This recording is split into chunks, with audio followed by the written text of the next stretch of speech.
lagi lang na masaya, dahil nasilayan ko ang kagandahan sa bintana. Isang araw na naman napuno ng kasiyahan, kahit na ako'y lilisan dito sa munting tahanan. Paglabas ko sa aming bahay may kasama pang ngiti, kahit na ang almusal lang ay tinapay at kape. Habang papalapit na nga patungo sa aking sakayan at nakatingin sa akin mga adik sa tambayan, hindi ko napinansin hanggang ako'y makarating. Umaasa na andyan na siya ngunit wala pa rin. May munting lungkot bumalot sa aking mga mata, dahil nga akala ko na makasabay ko siya. Nakahanda pa naman sana sa kanya na pamasahe, at biglang sa aking sipi may natanggap akong mensahe ng akin nitong basahin na panghinaan ng loob.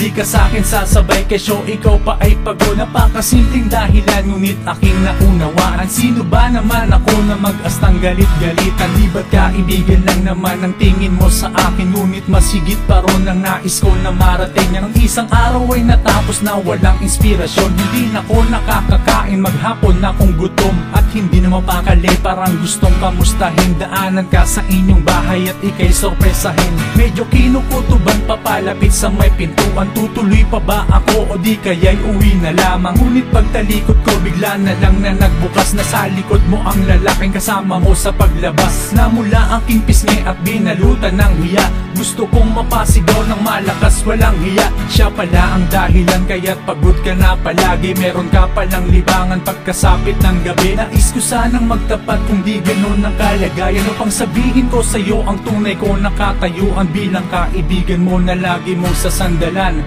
Tuwing may problema ka ako ang tinatakbuhan. Ngunit paano pa ngayon ang lahat ay nagwakas na? Di ko man lang nasabi na sa'kin kay mahalaga. Ang mga pinagsamahan gagawin lang alaala. Mag-isa lang kakanta dito sa aking lumang gitara.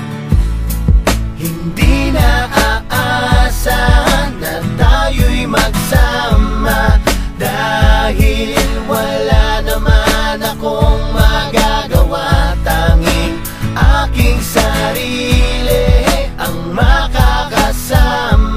O ay aawit na lamang sa aking lumang gitara.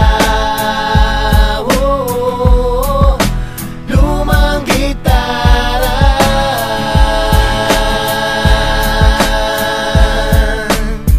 Tatanawin na lang kita habang tumutugtog ako dito sa aking lumang gitara.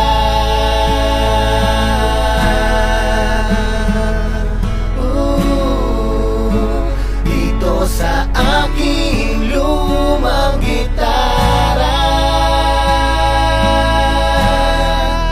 Lumang gitara.